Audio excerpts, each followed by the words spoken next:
Hello, and welcome to the Finding the Unicorn in You podcast. I'm Dr. Jaime G Raygoza, a life coach, psychologist, and your host. Join me on a journey to inspire and transform ordinary lives into something special. Here, we celebrate the unicorns, those who choose not to follow the ordinary conventional path, but rather chase after their dreams and choose the path less taken, making them truly unique. Together, we'll explore powerful life coaching techniques and hear from special guests who embody the spirit of unicorns in their own way.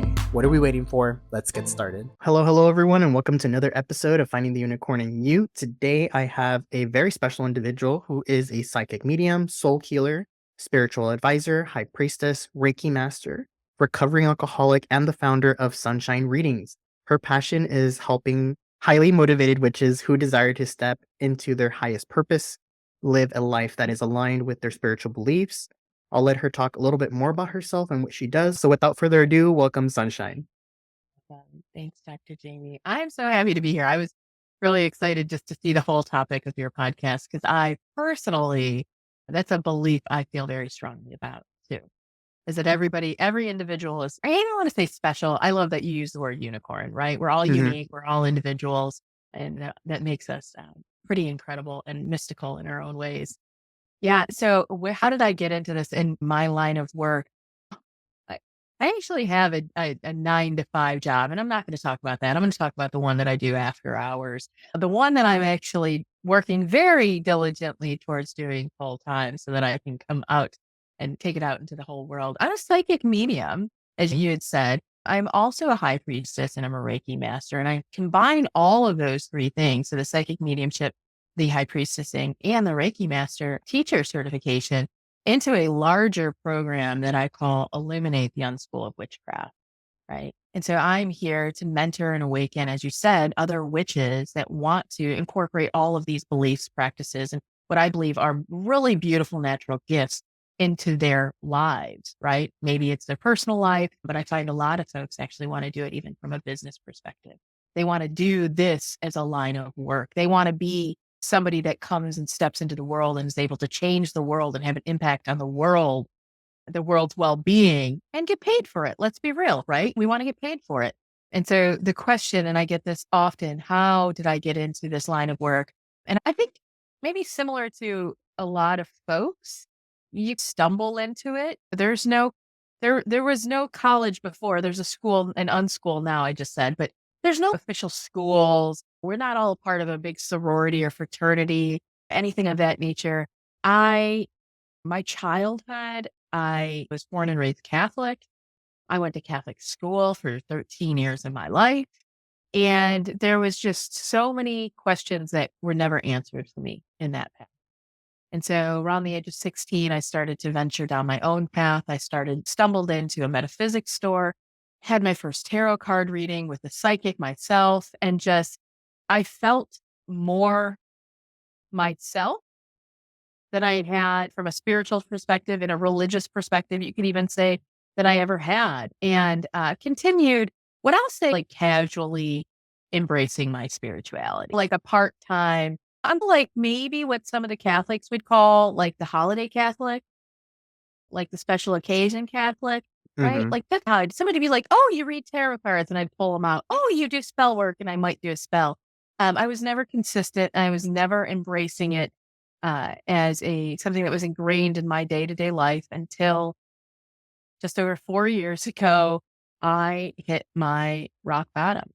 I am a recovering alcoholic. And 4 years ago, on my 40th birthday in Costa Rica, which was supposed to be an amazing vacation, I relapsed for the second time in that year. And I don't know how many of your listeners can relate, but I do know a lot of people can relate where you've done something in your life and may even wake up the next day, or maybe it's just an hour passes because whatever it is, but you at some point stop and pause and go, who is that? What in the world did I just do? What overtook me? What overcame me? And yeah, I was a pretty horrific human being that day, a pretty horrific human being. I did things that just to another human are, you just shouldn't do. You just shouldn't do those things to another human.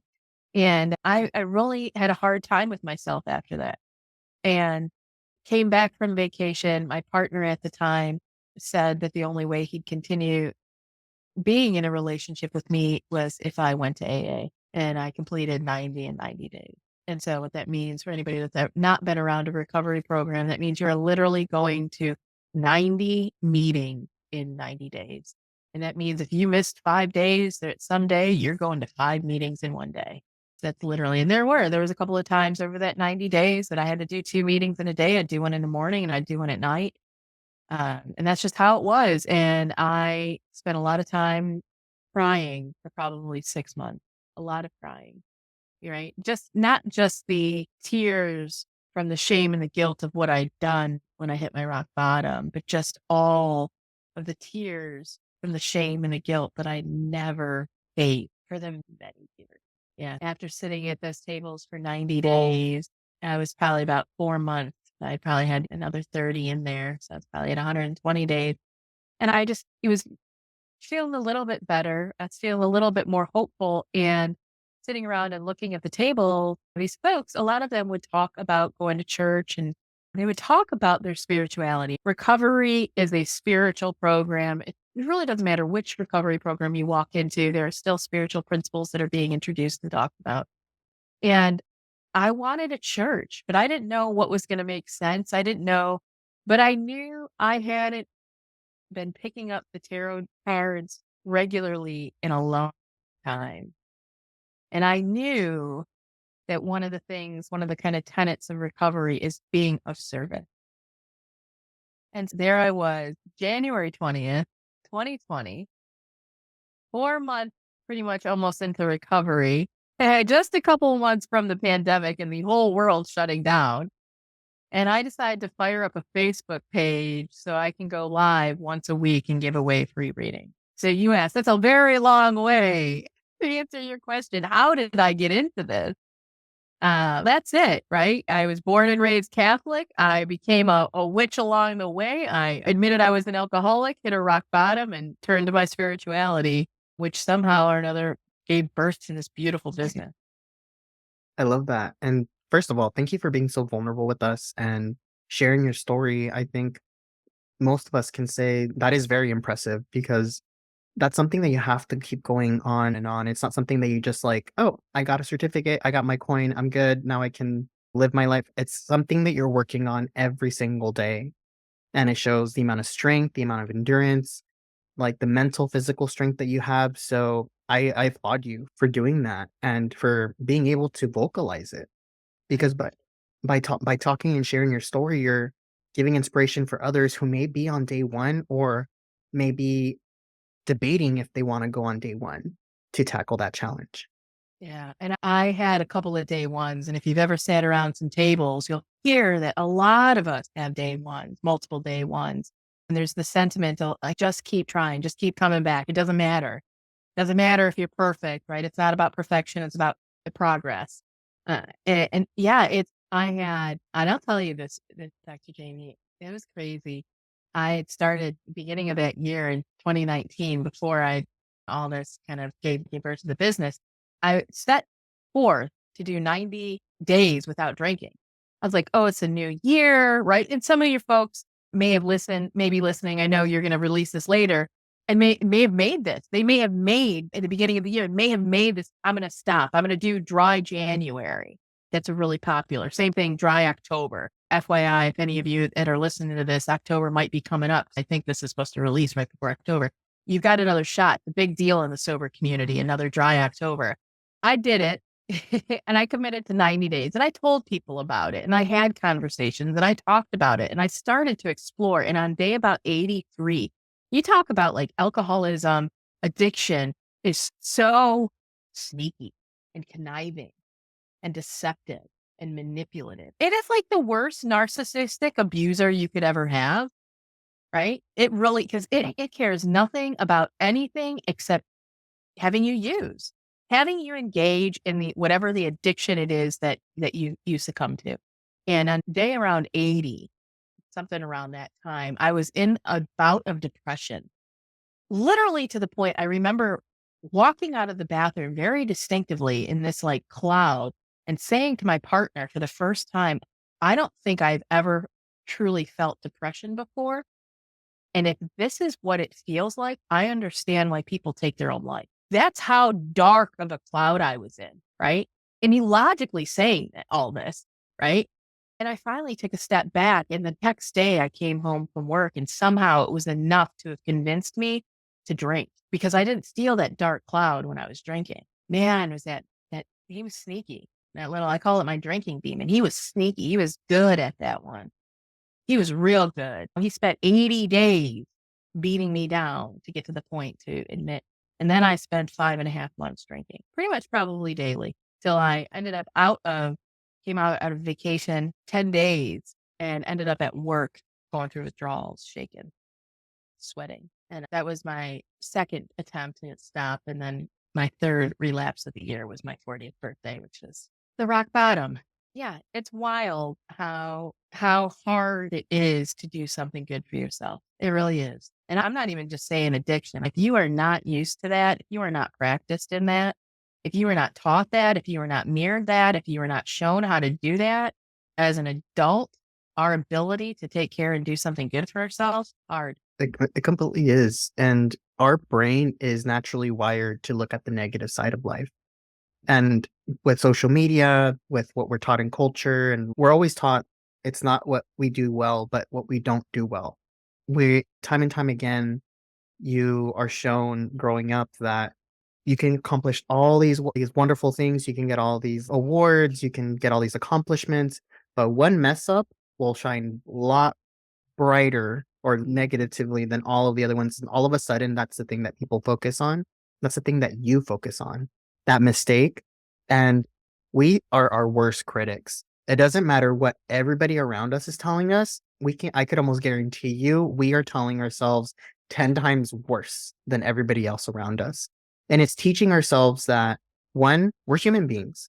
We're going to make mistakes. It doesn't matter what you're going through, whether it's battling sobriety, if you're battling an addiction, if you are doing whatever it is, you're allowed to give yourself grace that one day or another, you might make a mistake, you might do a slip up, and it's not the end of the world. Mm-mm. Dust yourself off, own up to the mistake or own up to the slip up, and try again tomorrow. Yeah. I always, a number of folks that are around me in my communities and stuff, and my response is like, being human is hard. Being human is hard, right? We were like given all of these emotions. I, I think about a couple of weeks ago, my niece moved in with me over the summer and she's got an Xbox and her and my partner's daughter put on Sims. And I was like, I don't know, we'll give this a try. And I'm like, this is complicated. Like, how many emotions, like you ignore it for 15 minutes because you're building a house and next thing it's mad at you. And you're like, I don't even understand. I didn't have the intentions. I wasn't trying to make it. Wow. What a reflection of human life.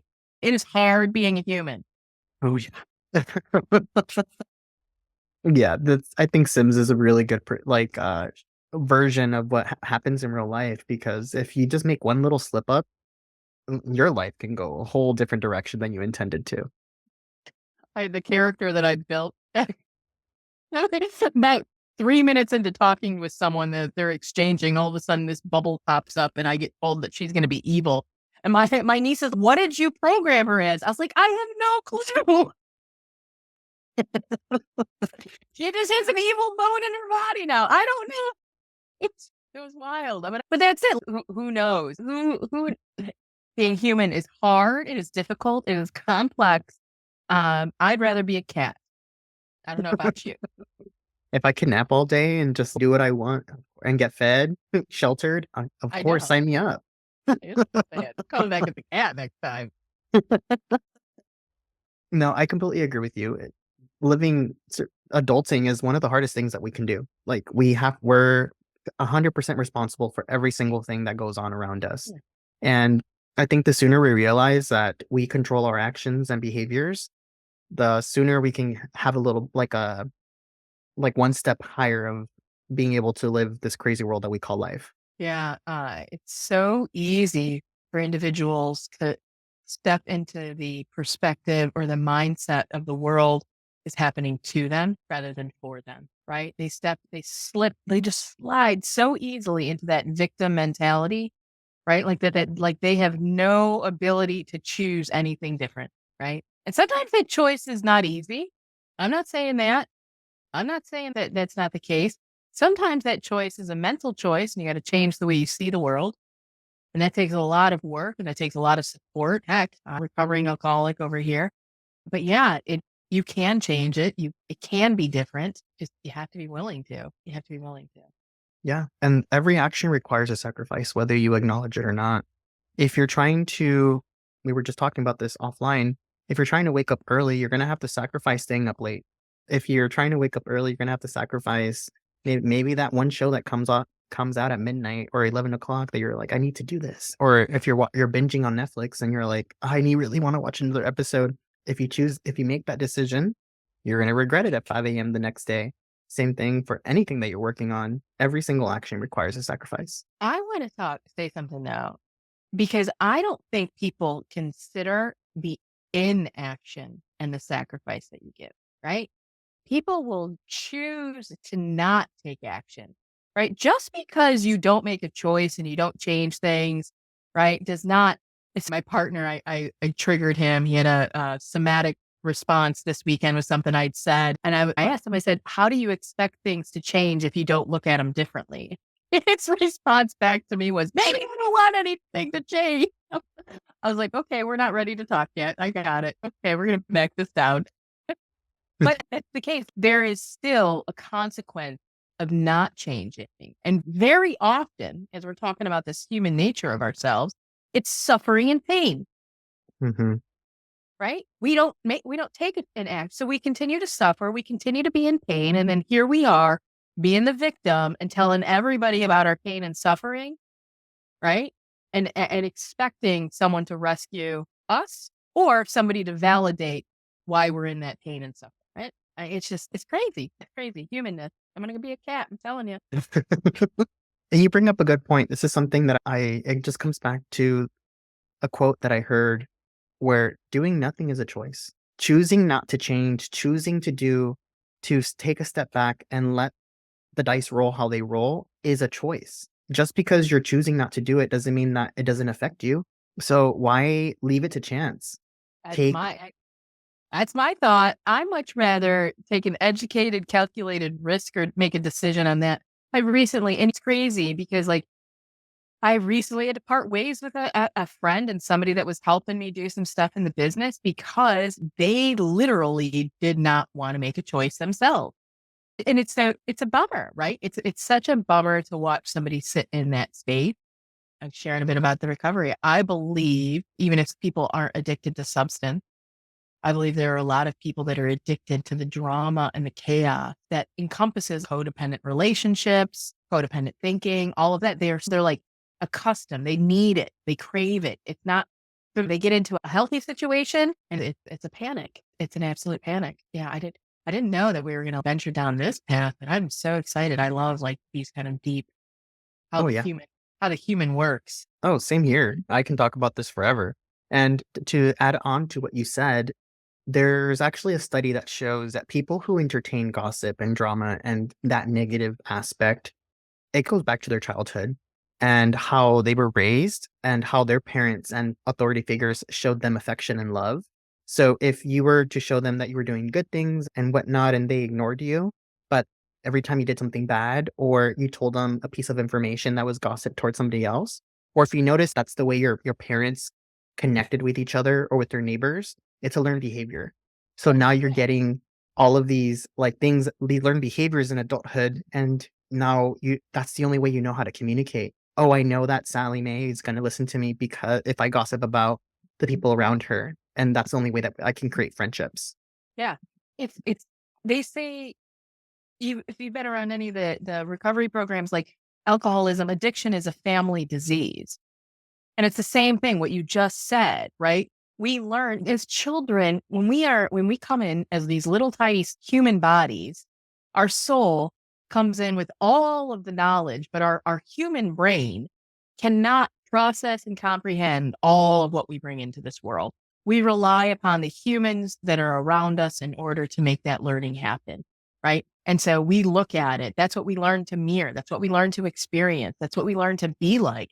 And yeah, if you were raised by somebody that's got a shitty attitude, an addiction problem, a mental health issue, insecurities, whatever, anger, yeah, you're going to mirror and reflect that until you make a conscious decision as another human being to let go of it, to be your own self, to recognize yourself as your own unicorn, as you are saying, and that no one else gets to define the beauty of your unicornness. Is that even a word, unicornness? It If is. it's not, I'm definitely gonna make it one. On a scale to 1 to 10, how unicorny are you? I love that. I'm But pretty unicorn. I completely agree. Your past, the people around you do not define you. Just because things have been this way forever doesn't mean it has to stay like this forever. I think a lot of us do tend to define ourselves based on our parents or our siblings or our friends. And I'll give you a perfect example. I have also had to cut several people out of my life recently because they were stuck in the past. They were stuck in a very negative mindset that things are just not going to change. And it was a broken record. Every single interaction with them, it was my life sucks. I hate everything that is around me, blah, blah, blah, blah, blah. And then when I would ask them, okay, so what do you plan to do about it? Is this the life you want to live? No. What are the steps that you're doing? I can't do anything. I'm in a situation that I can't do anything. I was like, you always have a choice. Yeah. I was like, you're choosing to stay in the same circumstances. It's just you're not willing to take the risks that it will take in order for you to get out of the circumstance. Yeah. Yeah. They are more comfortable in their current uncomfortable state than being able. Yeah. I mean, it's a fear, it's an anxiety. I had to, for those that are listening, I literally, and don't get me wrong, there is such thing as can have serious anxiety disorder, right? I'm not saying that, but many of us fear change, right? And for me, my first out of year in sobriety, it was all about releasing myself of shame and guilt and stepping into fear. So I looked at fear as my indication that I needed to run headfirst into it because I had spent so much of my life sheltered, not doing not being who I wanted, not being what, the whole 9 yards. Like I wasn't a unicorn. I was a horse that someone had snipped the horn off of. Right. And so I did. And I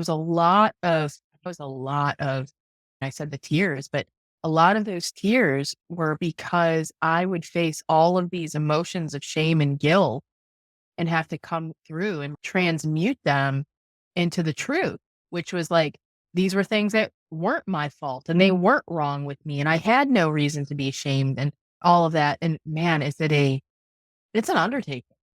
It is quite an undertaking. Yeah. And the way I look at it, and the reason I chose the word unicorn to describe these type of people that do their own thing, it's hard. Unicorns are hard to find and they're hard to be made. It's not something that, like you said, everybody is a horse. But if you want to be a unicorn, the way look at it in my analogy is you're trying to grow the horn and that sucker's going to hurt as it's coming out Mm. because it's not going to be easy. You're going to have to do things that it's going to hurt, and there's things that you're going to have to endure that are not going to be nice to feel. In the magical community and from a witch, we refer to it as shadow work. So does Carl Jung, but it's a very popular term within the witch community. And that is, people know if you say that word, it's the same thing. The dark night of the soul is another word that a lot of folks will reference this. It's like it looks like a rock bottom. It looks like being in Costa Rica on your 40th birthday, making an absolute fool out of yourself and doing things that you never thought you would do to another. That's what it looks like. Right. And the pain and how hard it is. And learning, this is the crazy thing. So many folks, I wish the universal law of duality states that in order to truly feel that law, to feel what joy really feels like, to really know what wonderment and awe feels like in the actual physical body, you have to be willing to feel pain, suffering, despair, not avoid it, not numb it, not ignore it, not freeze, not fawn, not project it onto somebody else and expect them to deal with it for you. You have to let it go through you. And for me as a witch, or some people may identify as a magician, I want to feel it. I want to get it. I want to feel it and process it as quickly and as thoroughly as possible. That's my thing, right? Because if I got to go through it, I don't want to wallow in it for months, right? I'm going to put it through me. I'm going to intentionally move that through. And if that means I'm going to look like a really ugly, crazy, sad person crying for 4 days because I went through something really hard, that's what I'm going to do. But so many of us run and hide from that. We don't want to cry. I had somebody sit down at a table with me yesterday and they were hurt. They were in pain and I could feel it. And I kept telling them, I'm like, just cry, let it out. And then we finished the reading and I said, can I give you a hug, please? And she said, I'm just going to start crying. And I said, that's probably what you need then. So I did. I made her get up and I gave her a hug and I held her until, I have this thing. I won't let you go. If you need a hug, I won't let you go until I feel your body like somatically release. And so she tried to pull away and I was like, mm-mm. She's okay. But yeah, it's that's a tough place to be in. I was like, I completely agree. And I do want to switch topics just ever so slightly because you mentioned the fact that you practice witchcraft and all of that. So I do want to give the listeners some more education about it. So there's a lot of stereotypes, and I think a lot of people think of Halloween and like other types of stereotypical things when it comes to like witchcraft or witches. So can you give us a little bit more of a definition of what it is? What is it exactly that you practice? And maybe kill some stereotypes that are out there. Yeah, I think some of the stereotypes are going to be true, right? Stereotypes come out for a reason. That's because someone along the line reflected something and then a couple more people and so on and so forth. So I'm not going to state. And if you were to talk to any other witches, they may have a different definition, right? Once again, I believe we're all unicorns and we can all have a different perspective in how we see things. My own personal philosophy and what I teach and mentor and coach on is that witchcraft involves three pillars: the pillar of psychic abilities, the pillar of magic, and the pillar of healing. And so, from psychic abilities, we can talk about any type of psychic abilities, intuition, precognition. I don't like the word fortune telling because fortune is just a weird thing. Akashic record reading, remote viewing, talking about anything of that nature. So think about anybody that's watching. If you've ever watched The Long Island Medium, you've ever watched John Edwards was back in the day, uh, Tyler Henry, Chip Coffey. If you've ever watched like a psychic or a medium, guess what? I believe that those individuals are witches. They just probably don't identify as that, right? They have the powers though. Magical ritual is all around, very much so around alchemy is more so what I practice. I do a lot of alchemical work. And alchemy is the belief that you could turn lead into gold. And in the personal, it's taking our hard stuff and turning it into beauty. So as I said, that shame, that guilt, and transmuting it into the truth, right? That's what alchemy is. But there's also a bunch of spell work as far as being able to manipulate the energies around to bring about like manifest law of attraction. Anybody's ever watched The Secret, anybody's ever done The Secret, any of that kind of stuff, then you're a witch. You know what I love? Magical ritual stuff. Born and raised Catholic. I have never seen a more magical ceremonial ritual than a Catholic mass. I just haven't. I really haven't. It's so much so that the order, the old Golden Dawn, right? This whole big secret order actually did a Gnostic mass that's married right off the Catholic mass. It's just crazy. So there's all of that, but then there's all of the healing too. And so very much more for me. And I think a lot of the folks that truly identify as witches and are willing to bring it out to the public, the reason why is because we're here to be healers in this world. Way back in the day, the witches, the shamans, the medicine men and the medicine women, there was one in every community and they were the doctors. They were the midwives, right? They were the individuals that if you had an earache, you would go to, that if your child had a cough, you would go to. They were the healers. And so this can be through literal modalities like Reiki. I'm a certified Reiki master. It can be through, there's all sorts of other energetic healing modalities that are out there, but it can also be through food, nutrition, herbs. So think about all of these individuals that you get these. It's so funny how much witchcraft creeps into our life and people just don't realize it. If any of your listeners has some doTERRA, right? They're putting some lemon drops in their water. Hello, you're doing magic. That's some witchcraft stuff right there. You ever drink a cup of chamomile tea to help you sleep at night? Hello, witchcraft there. That's what that is. We just don't want to recognize it. And it has been. There's a lovely book. I think I actually have a chapter left. Um, I wish I could remember the woman's names, but the author's name, but the title of the book is Waking the Witch. And she does this phenomenal job exploring the history and the story of the witch throughout the years and how it continues to show up and has very often been manipulated based upon the societal kind of story of what's going on at that time. So, yeah, as far as what I do, all of that. I'm a psychic medium. I'm a high priestess. I lead magical ritual, usually monthly, if not even more than once a month. I'm a Reiki master. And so a lot of the work that I do one on one with clients involves a lot of healing. And I do that both from a Reiki perspective, but I work with a lot of herbs and I will do healing ritual as well. I love that. And the reason I like to bring this up is because a lot of people tend to stay away from it because of fear of the unknown. They don't know what it is. So I like to shine light on things that are people don't really know or understand and teach them something new because it's not as something as that is evil or bad or anything like that. And these most recent years I've learned and what crystals do and like all of that with the energies and whatnot. I've also dabbled into tarot card reading, so I've learned how to do it and I do readings on my own all the time. And it's not something that I'm trying to manipulate the future or I'm trying to do that, but more it's a guide for me for the day and kind of what I want to do. It's that alchemy. So a lot Mhm. of folks that use tarot cards for personal purposes are doing it for that alchemical reason. They want to see something that they don't clearly see, right? That's your psychic ability. And they want to bring it into the light and in order to put it to use or transmute it, right? So if you get a card pulled that says, hey, if you're going to have a shitty attitude, you're going to have a shitty day. You're like, I need to watch my attitude today. And it's so funny. I want to get this. This is why I said this from a fortune telling perspective, which is like a joke. The likelihood that people can actually predict and tell, like from a fortune perspective, is very low. And so I like to think that what we have, there's something that's referred to as the Akashic records. There's this theological belief of the Akashic record. Akasha is a Sanskrit word, I believe. And this is a theory. I call it the soul's choose your own adventure book. Right? So imagine your soul has this gigantic choose your own adventure book. Everything in your past, everything in your present, and everything in your future, all written into it. And that means from this point in your life moving forward, there are many paths. Every single choice and decision you make can send you down a different path. So how in the world, set of scenarios, I can tell you what the problem I think I lost you for a out second. of certain pathways. I could tell you what to avoid, but oh yeah, that everybody has every soul, every human, every soul has their own choose your own adventure book, right? It's the Akashic record is the written record, or the etherically written record of your past, present, and future. And what I was saying is fortune telling or predicting what path, right? It's not the wisest use of a psychic time.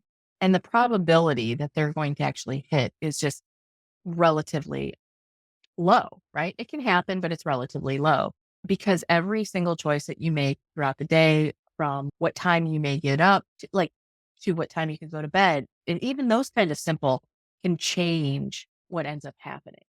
And so even from a psychic ability perspective, when I work with clients, there are certain ways that I guide and advise them to even ask questions because predicting the future is not always the wisest. But if you can get information that will help send you down a higher path, a higher vibrational path, that's good information.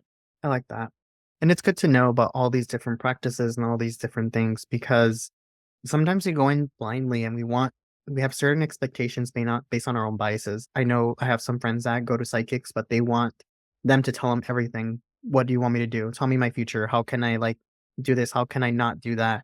But you have to go in with the right knowledge of what is possible and what is the borderline not possible. And I talk to so many psychics and they'll do it. They'll tell you that, but it's not going to be helpful. It's not valuable information. And so as I teach and I coach folks, there's two things. It's the two C's. You have to make sure that they leave with clarity and comfort, right? Clarity and comfort. So are they clear on the message that you've shared?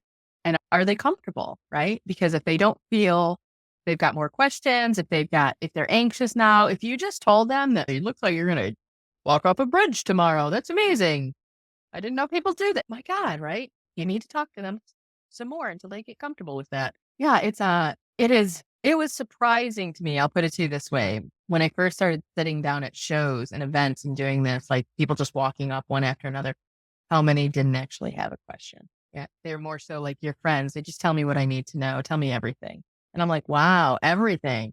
I'm like, how old are you? Because as long as you are old, that's about as long as it's going to take for me to tell you everything. And if anybody is interested and you have never, I'd strongly encourage you to check it out. You would be surprised if you're getting the push or the pull or the poke, right? There's a reason why you are getting that. And that's often because there is something that you are meant to know or some information you're meant to hear that you aren't listening to and picking up yourself, right? And the three big topics that it falls into is relationships, money, and health. And if you can find a question related to one of those three, I'm certain you will find a very detailed answer. But if you go in cold, good luck. I love that. And I didn't realize the time. I can probably keep talking to you for another couple hours, but we are running towards the end. So I'm going to ask you the last question of the podcast, which is unicorns. So we talked a little bit about this earlier about how a unicorn is unique in their own way and they take their own path. So if you can give somebody advice that they can take today and start upon it today, how can they start their unicorn journey? Start making choices for yourself, right? Only do what you really want to do.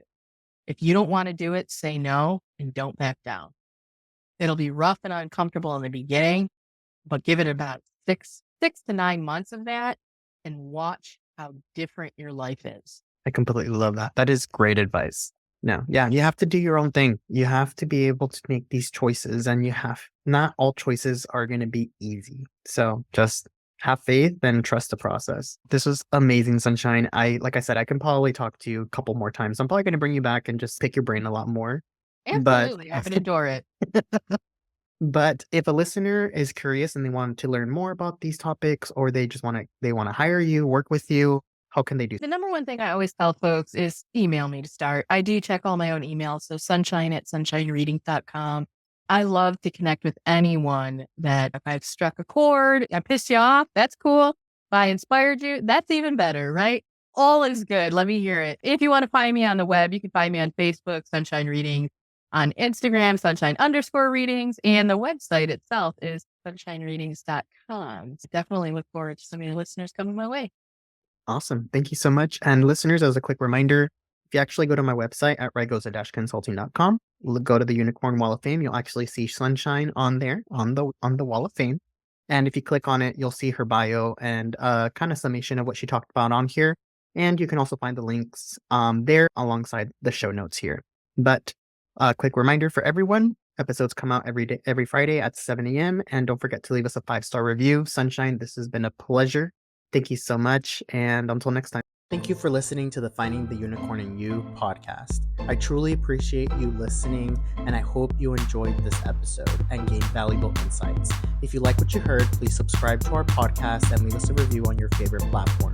Keep listening, keep learning, and keep growing. Until next time, this is Dr. Jaime G Raygoza signing off.